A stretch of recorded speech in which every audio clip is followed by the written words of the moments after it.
আপনাকে কি করে ভালো না বাসি ইয়া রাসূলুল্লাহ। যখন আপনি আমাকে ভালোবেসেছেন সেই 1400 বছর আগে, যখন আপনি আমাকে মিস করতেন, আশা করতেন যেন আমার সাথে দেখা করতে পারেন, অথচ তখনও আমি জন্মই হইনি।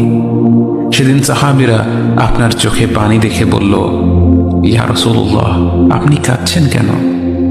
আপনি বললেন, আমার ভাইদের খুব দেখতে ইচ্ছা করছে।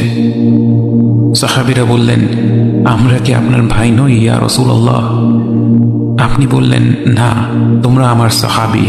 আমার ভাই হলো তারা যারা আমার পরে আসবে এবং আমাকে কখনো না দেখেও তারা আমাকে বিশ্বাস করবে। মৃত্যু শয্যায় শুয়ে আপনার অন্তরে এই চিন্তা ছিল যে আমাদের পরিণতি কি হবে। উম্মতি উম্মতি বলতে বলতে আপনি আপনার রবের নিকট ফিরে গিয়েছেন।